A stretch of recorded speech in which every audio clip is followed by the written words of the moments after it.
I still remember the exact weight of the laundry basket that afternoon. How it pressed against my hip as I carried it down the hallway, my lower back aching the way it always did by 3 o'clock. 20 years of this routine had carved grooves into my body, into my soul. 20 years of lifting, turning, bathing, feeding, medicating. 20 years since the accident that took my husband's legs, but somehow left me the one who couldn't stand anymore. His voice reached me before I reached the living room. Mark was on the phone, his tone lighter than I'd heard in months, almost jovial. I paused without meaning to, the basket balanced against the doorframe, and that's when I heard the words that would crack my world in half like a dried-out wishbone. "Yeah, she does everything," he was saying, and there was a chuckle in his voice, casual and thoughtless. "I mean, what else is she going to do? I've got a free servant for life." The accident was the best thing that ever happened to me in that regard. The basket slipped. I caught it before it fell, but something inside me didn't catch. It just kept falling, tumbling down through all those years, through all those sacrifices, landing somewhere dark and cold at the bottom of my heart. I stood there frozen, listening to him laugh with whoever was on the other end of that line, probably his brother, probably comparing notes on their lives like they always did, and I felt my hands begin to shake. For a moment, I couldn't breathe. The hallway seemed to narrow, the walls pressing in, and I could smell the lavender detergent on the clothes in my arms, could hear the clock ticking in the kitchen, could feel every single one of my 63 years sitting heavy on my shoulders. 20 of them had been devoted to this man. 20 years of my life, and I was a free servant. Free. As if I'd had a choice. As if love had given me options. I set the basket down quietly and walked to our bedroom. My bedroom, really, since I'd been sleeping there alone for years, while Mark took the hospital bed we'd installed in the den. I sat on the edge of the mattress, my hands folded in my lap, and I let myself remember. Not the years since the accident. No, I went further back, to when we were young. When Mark had been the man who brought me wildflowers from the side of the highway, who danced with me in our tiny kitchen to songs on the radio, who'd promised me forever like it was a gift he was certain he could deliver. We married when I was 24 and he was 26. I worked as a teacher's aide then, loved children, had dreams of a big family, a house full of noise and laughter. Mark worked construction, came home dusty and tired but always with a smile for me, always with hands that reached for mine. We had 2 children, Sarah and Michael. Beautiful, perfect babies who grew into beautiful, complicated people. I poured myself into them, into our home, into building the kind of life I'd imagined as a girl lying in the grass, watching clouds rearrange themselves into futures. The accident happened on a Tuesday. Isn't it strange how you remember these details? A Tuesday in October, the leaves turning copper and gold, the air carrying that first bite of winter. Mark was up on a scaffold, 3 stories high, when something failed. A bolt, a board, some small mechanical betrayal, and he fell. I got the call at school. I remember standing in the hallway outside the nurse's office, the phone pressed so hard against my ear it left a mark, and a teacher I barely knew holding my elbow as if I might collapse. He survived. When the doctors said those words, I wept with gratitude. He survived, but his spine didn't. T12 fracture, they said, using letters and numbers to explain why my husband would never walk again, never stand on his own, never carry our grandchildren on his shoulders the way he'd carried our children. Paralyzed from the waist down. Permanent, final. The future we'd been building together crumbled, and we had to start drawing new blueprints. I quit my job. There was no question, no discussion. Mark needed round the clock care in learning months, and even after he learned to manage some things himself, he needed me, or I thought he needed me, or maybe I needed to be needed. I don't know anymore. The lines got blurry. Our savings evaporated into medical bills and home modifications. Sarah was in college, Michael still in high school. They helped when they could, but they were living their own lives as they should have been. This was my responsibility, my husband, my vows. In sickness and in health. I'd said those words in a white dress with baby's breath in my hair, and I'd meant them. I'd meant them. The first few years were the hardest. Mark was angry. At the world. At himself. Sometimes at me even though his accidents weren't my fault. He'd throw things occasionally, Not at me but near me, his frustration exploding into ceramic shards and broken picture frames. I cleaned it up. I always cleaned it up.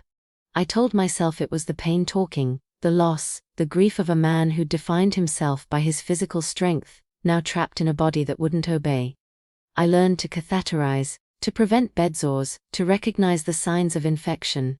I learned about medications and side effects, about physical therapy routines, about the delicate balance of maintaining dignity while providing the most intimate care imaginable. I bathed my husband. I dressed him. I helped him with every function the human body requires, every private moment that people take for granted until those moments need assistance. And slowly, over the years, something shifted. Mark stopped thanking me. The please and thank yous that had punctuated our early days of this new normal faded away. I became part of the furniture, as expected and unremarkable as the wheelchair ramp we'd built at the front door. He'd call for me, "Carol, I need this," or "Carol, bring me that." And I'd come. Always I'd come. Sometimes I'd be in the middle of something, a book or a phone call with Sarah, and I'd set it down and go to him, and he wouldn't even look up, wouldn't acknowledge the interruption to my life. But I told myself this was love. This was marriage.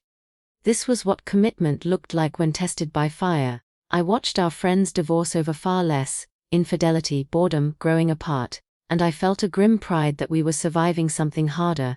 We were making it work. I was making it work. Now, sitting on my bed with those words echoing in my skull, free servant, free servant, free servant. I wondered what I'd actually been making. A prison maybe, one I'd built myself, brick by careful brick, out of duty and guilt, and a version of love that had forgotten to include me in its calculations. I thought about all the things I'd given up. My career, yes, but also smaller things that had once defined me. Book club meetings, pottery classes at the community center, coffee with friends that turned into just birthday cards because I could never commit to plans, never knew when Mark might have a bad day and need me home. My own doctor's appointments rescheduled and rescheduled until I just stopped making them. Who had time for my own health when someone else's consumed every hour? Sarah had asked me once, maybe 5 years ago, why I didn't hire a nurse even part-time. We were sitting at my kitchen table, and she had her father's eyes, worried and searching. "Mom," she'd said, reaching for my hand across the table. "You look so tired. You're allowed to take care of yourself too." I'd pulled my hand away, defensive. "Your father needs me," I'd said. "I can't just abandon him. What kind of person would that make me?" She'd gone quiet then, but I saw something in her expression that I didn't want to examine too closely. Pity maybe. Or recognition of something I wasn't ready to see. Michael was more direct. He'd offered to pay for home care himself, said it wasn't about Dad, it was about me, about giving me my life back. I'd refused. I'd been almost angry at the suggestion, as if accepting help would be an admission of failure, proof that I couldn't handle what I'd taken on. As if martyrdom was a competition I was determined to win. The sun was setting through the bedroom window, painting everything in shades of amber and shadow. I could hear the television in the den, Mark watching his programs, probably wondering where I was with his dinner. It would be another hour before he called for me, before his stomach's schedule overrode whatever conversation he was having or show he was watching. And I'd go. I'd heat up the meal I'd prepared earlier, cut his meat into small pieces, sit beside him while he ate, ready to help if he needed it, invisible if he didn't. But something was different now. Those words had opened a door in my mind, and I couldn't close it. I started seeing things I'd been trained not to see. The way Mark never asked about my day. The way he'd complain if dinner wasn't exactly what he wanted, as if I were a restaurant with an unlimited menu. The way he'd dismiss my fatigue with, "You don't work, what are you tired from?" As if the labor of keeping him alive and comfortable was somehow less real than the construction work he could no longer do. The way he'd never once, in 20 years, said he was sorry for what this had cost me. I'm not a saint. I need you to understand that.